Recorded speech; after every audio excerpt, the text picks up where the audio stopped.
میرے بھائیو، یہ جو سورۃ النساء کی آیت نمبر 41 ہے، یہ ایک کریٹیکل ٹاپک سے ریلیٹڈ ہے، اور وہ ہے شہادت علی الناس، لوگوں پر اللہ کے لیے گواہی دینا، جو کہ پرائمری فریضہ وقت کے پیغمبر کا ہوتا ہے، اور اس کے بعد پیغمبر علیہ السلام صلی اللہ علیہ وآلہ وسلم یا وقت کا کوئی بھی پیغمبر ہو علیہم السلام اجمعین، ان کے جو اصحاب ہیں، اور پھر ان کے آگے تابعین، اور اسی طریقے سے نسل در نسل امت میں یہ ذمہ داری ٹرانسفر ہوتی ہے۔ اور ختم نبوت کی برکت سے تو اسپیسیفکلی ہماری اس امت کی رسپانسبلٹی ہے۔ نبی صلی اللہ علیہ وآلہ وسلم اللہ تعالیٰ کی طرف سے نمائندہ بن کے اس دنیا میں آئے اور پوری انسانیت تک اللہ کا پیغام پہنچایا، جو اپنے زمانے تک وہ پہنچا سکتے تھے۔ تو آپ علیہ السلام کے بعد آپ کی امت نے اس کام کو آگے لے کے چلنا ہے، کیونکہ قیامت تک کوئی پیغمبر نہیں آنا۔ تو نبی علیہ السلام نے شہادت علی الناس کی اپنے زمانے کے لوگوں پر، اور پھر آپ علیہ السلام کے دنیا سے تشریف لے جانے کے بعد آپ کی امت کی ذمہ داری ہے کہ وہ باقی لوگوں پر شہادت علی الناس کرے گی، یعنی اللہ کی گواہی دے گی، اللہ کی طرف لوگوں کو بلائے گی۔ اور پھر الٹیمیٹلی اس کا انجام قیامت والے دن نکلنے والا ہے کہ اللہ تعالیٰ انبیاء کرام علیہم السلام کو بلائے گا، اور وہ اپنی امت کے حق میں یا امت کے خلاف گواہی دیں گے اللہ کی بارگاہ میں کہ میں نے تو اپنا پیغام پہنچایا تھا، ان لوگوں نے اس کو فالو نہیں کیا، یا انہوں نے آگے پیغام نہیں پہنچایا۔ تو قیامت کے دن کی جو گواہی ہے اللہ تعالیٰ کی بارگاہ میں، اس کا ذکر اس آیت مبارکہ میں آ رہا ہے۔ چونکہ یہ کریٹیکل آیت ہے اور یہ ٹاپک قرآن حکیم میں درجنوں مقامات کے اوپر ڈسکس ہوا ہے، لہٰذا میں اس پہ تھوڑی تفصیلی گفتگو کروں گا سورۃ النساء کی آیت نمبر 41 پہ۔ پہلے ہم اس آیت کو کور کر لیتے ہیں۔ اعوذ باللہ من الشیطان الرجیم، بسم اللہ الرحمن الرحیم۔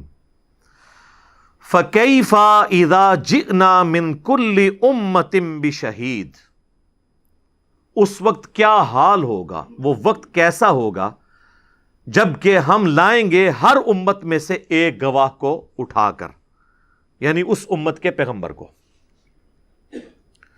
وَجِئْنَا بِكَ عَلَىٰ هَٰؤُلَاءِ شَهِيدًا، اور اے محبوب صلی اللہ علیہ وآلہ وسلم، ہم آپ کو ان پر گواہ بنا کر اٹھائیں گے، اپنے امتیوں کے اوپر، اپنے زمانے کے لوگوں پر۔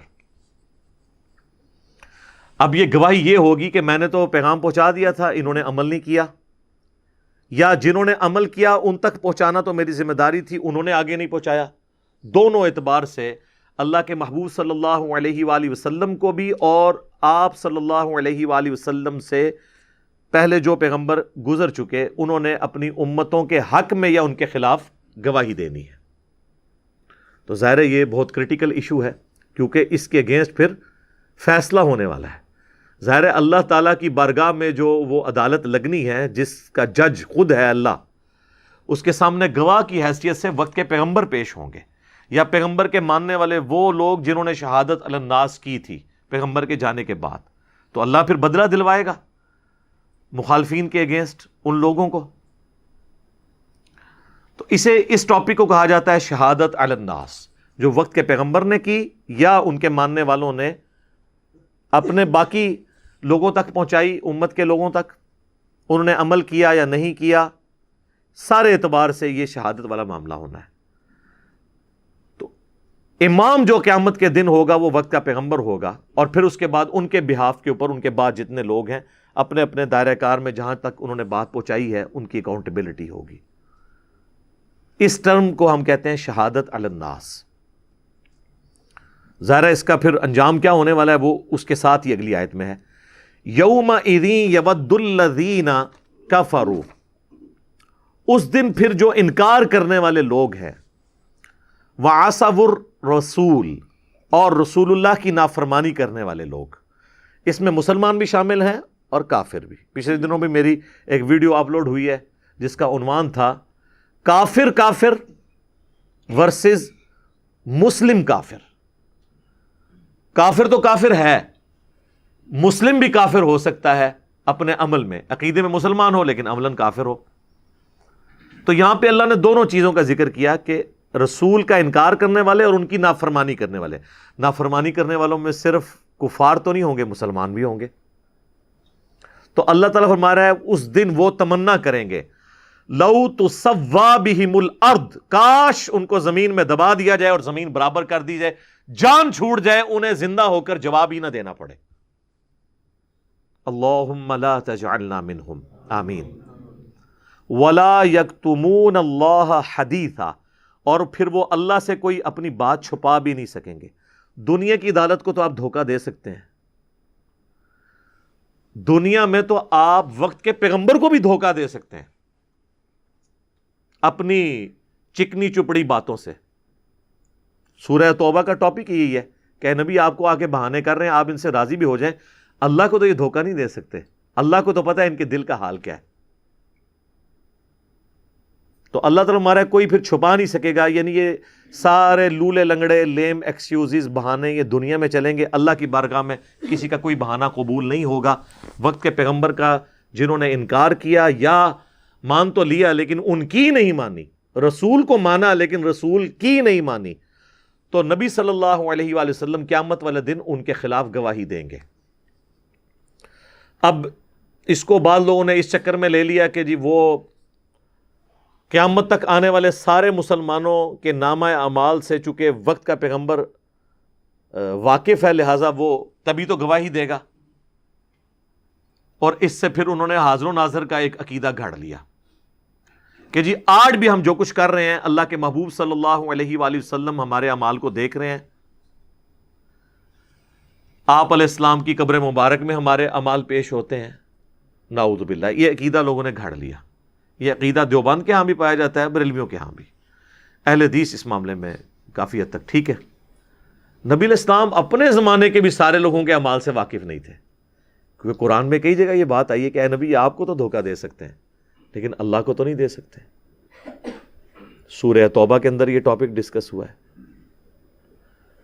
اور پھر آپ دیکھیں علم الغیب کے حوالے سے اگر میں ڈسکشن کروں تو بڑا لمبا ٹاپک ہے، آپ میری ویڈیو دیکھ لیجئے گا، اس میں میں نے کئی ایک آیات قرآن سے پیش کی ہیں کہ نبی کا علم الغیب یہ ہوتا ہے جو اللہ ان کو بتاتا ہے، بس اس سے بڑھ کر نہیں ہوتا، اور اللہ نہ بتائے تو نہیں ہوتا۔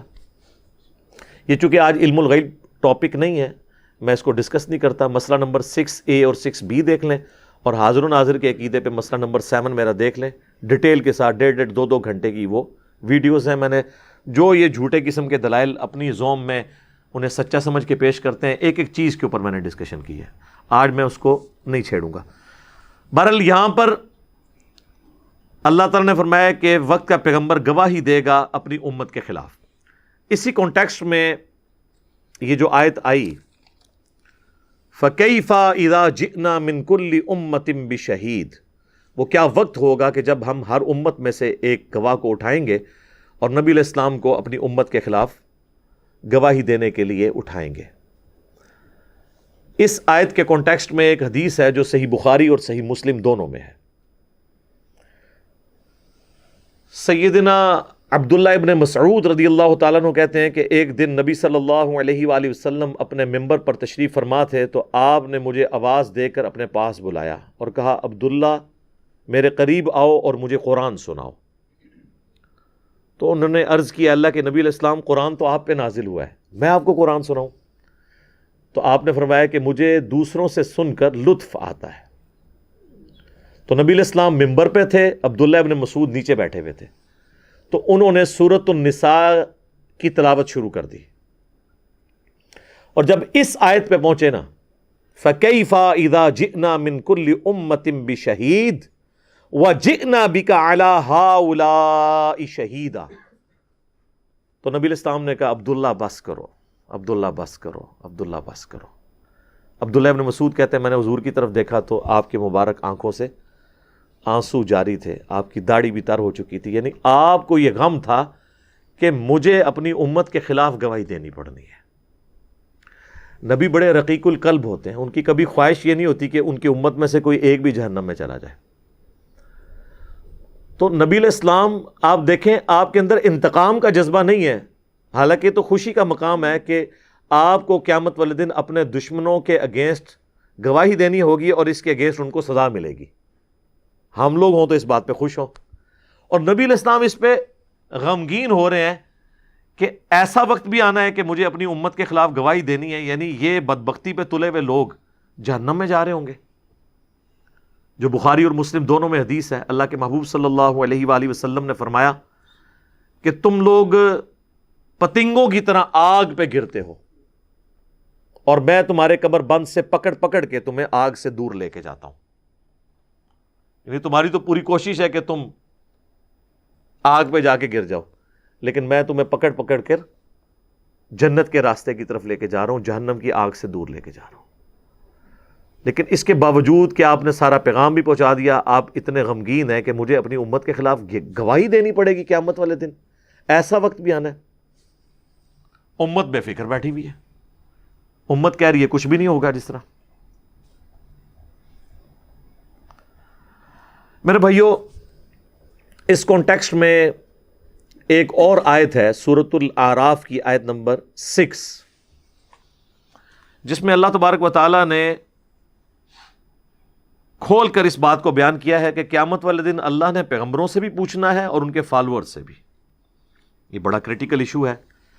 اسی والے سے پچھلے دنوں میری ایک ویڈیو بھی اپلوڈ ہوئی ہے، کیا قیامت والے دن انبیاء کا حساب بھی ہوگا؟ اس کانٹیکسٹ میں نے یہ آیت کوٹ کی تھی. فَلَنَسْأَلَنَّ الَّذِينَ أُرْسِلَ إِلَيْهِمْ، ہم ضرور پوچھیں گے ان لوگوں سے جن کی طرف ہم نے پیغمبروں کو بھیجا.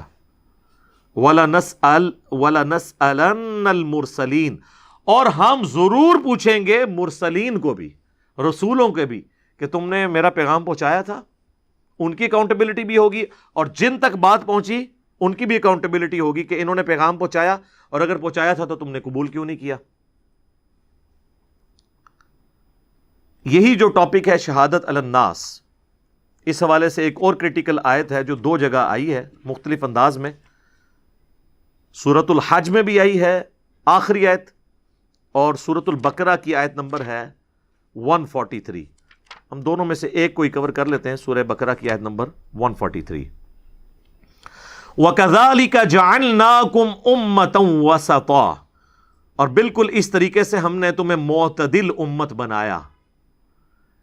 لِتَكُونُوا شُهَدَاءَ عَلَى النَّاسِ، تاکہ تم لوگوں پر شہادت دو اللہ کی، ان پر گواہ بن جاؤ. وَيَكُونَ الرَّسُولُ عَلَيْكُمْ شَهِيدًا، اور قیامت والے دن رسول اللہ تم پر گواہ بن جائے. دنیا میں بھی ہیں، قیامت والے دن بھی. اب یہ ایسا مقام ہے کہ جہاں پر اعلیٰ حضرت امام احمد بریلوی صاحب نے کنز الایمان میں ترجمہ ٹھیک کیا. وہ جہاں سورہ الاحزاب میں آیت آتی ہے نا، اِنَّا أَرْسَلْنَاكَ شَاهِدًا وَمُبَشِّرًا وَنَذِيرًا، تو وہاں انہوں نے شاہد کا ترجمہ کر دیا حاضر و ناظر. لیکن قرآن میں تو کوئی ڈنڈی مار ہی نہیں سکتا. یہاں پر اسی لفظ شہید کا، شاہد، یہ دونوں کا روٹ ورڈ ایک ہی ہے. یہاں پہ انہوں نے ترجمہ کیا گواہ، کیونکہ اگر یہاں پہ حاضر و ناظر ترجمہ کر دیتے تو یہ ترجمہ یوں بننا تھا، ہم نے تمہیں معتدل امت بنایا تاکہ تم باقی انسانوں پر حاضر و ناظر ہو جاؤ اور رسول اللہ تم پر حاضر و ناظر ہو جائے. پوری امت ہی حاضر و ناظر بن جاتی. یہاں ان کو ماننا پڑا کہ یہ شہادت علی الناس ہے، ڈنڈی نہیں کوئی مار سکتا. یہاں پہ انہوں نے گواہ ترجمہ کیا، اور سورہ نساء کی آیت نمبر 41 میں بھی انہوں نے ترجمہ گواہ ہی کیا، حاضر و ناظر نہیں کیا. تو اگر وہ گواہ کا مطلب کہتے کہ جی وہ گواہ وہ ہوتا ہے جو دیکھ رہا ہو، وہ کہتے ہیں جی جو دیکھ نہیں رہا وہ گواہی کیسے دے گا، تو گواہی یہ ہے کہ بس سامنے والے تک پہنچا دیا، یہی مطلب ہے. ورنہ تو پھر پوری امت گواہ ہے ساروں کی امتوں کے اوپر.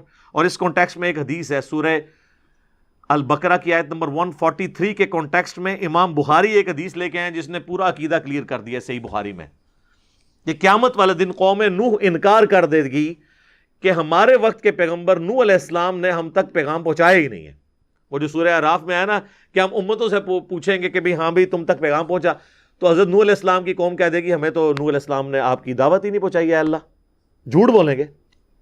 تو نبی صلی اللہ علیہ وآلہ وسلم کے الفاظ ہیں صحیح بخاری میں کہ جب وہ انکار کریں گے تو میری امت حضرت نوح علیہ السلام کے حق میں گواہی دے گی کہ نوح علیہ السلام نے پیغام پہنچا دیا تھا اللہ کا ان کی امت تک. بھئی ہم کوئی حاضر و ناظر ہے کہ ہمیں پتہ ہے کہ پہنچا دیا تھا؟ ہم کس بنیاد پہ گواہی دے رہے ہوں گے؟ قرآن کی، کوئی قرآن میں آیا ہے نا کہ نوح علیہ السلام نے پیغام پہنچایا ہے؟ سورہ نوح آئی ہے، سورہ ہود ہے، سورۃ الاعراف ہے، سورہ یونس ہے، اتنا ذکر نوح علیہ السلام کا ڈیٹیل کے ساتھ آیا، تو ہم اس بنیاد پہ یہ بات کریں گے۔ اور اگر شہید کا مطلب یہ حاضر و ناظر لیں گے تو پھر بڑا خطرناک معاملہ ہو جائے گا، کیونکہ یہ شہید کا لفظ تو سورۃ المائدہ کے آخری رکوع میں حضرت عیسیٰ علیہ السلام کے لیے بھی آیا ہے، جہاں حضرت عیسیٰ اور اللہ کی گفتگو ہے، تو وہاں حضرت عیسیٰ کیا کہتے ہیں؟ اے اللہ میں ان پر گواہ تھا جب تک ان میں موجود تھا، جب تو نے مجھے اٹھا لیا پھر تو ہی ان پر گواہ تھا، اور تو ہی سارے غیب کا جاننے والا ہے، تو ہی ہر چیز کے اوپر گواہ ہے۔ اور اسی آیت کے کانٹیکسٹ میں ایک حدیث ہے بخاری اور مسلم دونوں میں، سورۃ المائدہ کی اس آیت کے کانٹیکسٹ میں، کہ اللہ کے محبوب صلی اللہ علیہ وآلہ وسلم فرماتے ہیں قیامت والے دن میرے کچھ اصحاب کو لایا جائے گا، میں انہیں حوض کوثر پہ جب مشروب پلانے لگوں گا، اور میں جب ان کی طرف بڑھوں گا تو ان کے اور میرے درمیان ایک آڑ قائم کر دی جائے گی، مجھے روک دیا جائے گا، تو میں کہوں گا اصحابی اصحابی، یہ تو میرے ساتھی ہیں، یہ تو میرے اصحاب ہیں۔ تو فرشتے پھر آپ کو بتائیں گے کہ اللہ کے نبی آپ کو نہیں پتا، آپ کے بعد یہ دین سے الٹے قدم پھر گئے تھے اور انہوں نے دین میں بدعتیں جاری کر دی تھی۔ تو آپ علیہ السلام فرماتے ہیں میں کہوں گا سحقا سحقا لمن غیر بعدی، سحقا سحقا لمن بدل بعدی، ان پہ پھٹکارو، ان کو مجھ سے دور کر دو جنہوں نے میرے بعد میرے دین کو بدل دیا۔ اچھا حضور یہ نہیں کہیں گے خیر ہے جی میرے انہیں معاف کر دو، ہم تو یہ کہتے ہیں نا کچھ بھی ہیں تیرے محبوب کی امت سے ہیں۔ اس شعر کو آپ دیکھیں، سب سے زیادہ محبوب کے ساتھ حقدار تو آپ کے ساتھی تھے نا، تو حضور یہ نہیں کہیں گے کچھ بھی ہے اللہ ہے تو میری امت سے ہے نا، میں ان کی سفارش کرتا ہوں، نہیں، حضور کہتے ہیں میں کہوں گا ان کو مجھ سے دور کر دو جنہوں نے میرے بعد میرے دین کو بدل دیا۔ اور پھر نبی علیہ السلام کہتے ہیں کہ اس وقت میں بھی اللہ کے حضور وہی بات کروں گا جو عبد صالح عیسیٰ ابن مریم کہیں گے اپنے فالورز کے بارے میں۔ پھر نبی علیہ السلام نے سورۃ المائدہ کی وہ آیت تلاوت کی، حضرت عیسیٰ علیہ السلام جو کہیں گے نا وہی الفاظ نبی علیہ السلام کہتے ہیں میں بھی دہراؤں گا اللہ تعالیٰ کی بارگاہ میں۔ وہ کیا ہے؟ وَكُنْتُ عَلَيْهِمْ شَهِيدًا مَا دُمْتُ فِيهِمْ، اے اللہ میں تو ان پر گواہ تھا جب تک ان میں موجود تھا۔ فَلَمَّا تَوَفَّيْتَنِي، اور جب تو نے مجھے اٹھا لیا، كُنْتَ أَنْتَ الرَّقِيبَ عَلَيْهِمْ، پھر تو ہی ان پر گواہ تھا نا، وَأَنْتَ عَلَى كُلِّ شَيْءٍ شَهِيدٌ، اور تو ہی ہر چیز کے اوپر گواہ ہو سکتا ہے نا، انسان کی تو یہ کمپیٹنسی نہیں ہے۔ تو ادھر سے یہ شہید کا پھر مطلب پتہ چل گیا، ورنہ تو حضور علیہ السلام کو اگر یہ پتا ہوتا کہ آپ کے بعد یہ کیا ہے تو اچھا وہ کہتے ہیں جی اتنے، یار جب بندے نے بات نہ ماننی ہو نا، وہ کہتے ہیں جی وہ بخاری مسلم کی جو حدیث ہے یہ بھی تو آپ کو حضور نے ہی بتائی ہے نا کہ میرے اصحاب لائے جائیں گے، میں ان کو پہچانتا ہوں گا، تو اس کا مطلب ہے کہ حضور کو پتا ہوگا۔ تو میرے بھائی یہ تو آپ کو وحی کے ذریعے یہ تو بتایا گیا کہ یہ معاملہ ہونا ہے، لیکن آپ کو یہ نہیں پتا کہ یہ کون کون لوگ ہوں گے، بس آپ کو جنرل پتا ہے، کیونکہ اگر آپ کو یہ پتا ہو کہ کون کون لوگ ہیں تو آپ نے ان کو پلانا ہی نہیں تھا، جن پہ بعد میں پھٹکار کرنی تھی پہلے ہی کر دیتے، ان کو تو میری شکل سے دور کرو نا، ان کا تو مجھے علم غیب ہے کہ یہ لوگ ہیں۔ جنرل حضور کو بتایا گیا کہ آپ کے بعد ایسا ہوگا، جو سنن دارمی میں حدیث موجود ہے۔ نبی علیہ السلام نے تلاوت کی اذا جاء نصر اللہ والفتح ورأیت الناس يدخلون فی دین اللہ افواجا، اللہ کی فتح آ پہنچی ہے اور آپ دیکھ رہے ہیں کہ لوگ گروہ در گروہ دین میں داخل ہو رہے ہیں۔ تو حضور علیہ السلام نے فرمایا کہ ان قریب لوگ گروہ در گروہ دین سے نکل بھی جائیں گے میرے مرنے کے بعد۔ تو آپ دیکھ لیں بخاری مسلم دونوں میں آتا ہے، انہی لوگوں کے بارے میں آیا نا، صحیح بخاری میں الفاظ موجود ہیں، عبداللہ ابن عباس کہتے ہیں یہ وہ لوگ ہوں گے جنہوں نے حضور کی وفات کے بعد مرتد ہو گئے تھے اور حضرت ابوبکر نے ان کے ساتھ قتال کیا تھا، منکرین زکوٰۃ تھے یا مسلمہ کذاب کے ساتھ جو لوگ مل گئے حضور کی زندگی تک، تو وہ حضور کے غلبے کی وجہ سے مسلمان ہو گئے، بعد میں انہوں نے اسلام چھوڑ دیا، تو اسی لیے حضور ان کو اصحابی کہہ رہے ہیں کہ میرے ساتھی۔ آج کی ڈیٹ میں تو ظاہر نہیں ہے، لیکن ساروں کے بارے میں ہمیں بھی نہیں پتا، ظاہر ہے ساروں کی کوئی لسٹ تو نہیں بنی ہوئی، تو یہ بڑا کرٹیکل معاملہ ہے۔ تو اللہ تعالیٰ فرما رہا ہے شہادت علی الناس اس امت نے بھی کرنی ہے، رسول اللہ بھی شہادت علی الناس کرنے والے ہیں، اور قوم نوح کے انکار کے اوپر میں نے بتایا بخاری میں حدیث ہے کہ یہ امت گواہی دے گی نوح علیہ السلام کے حق میں۔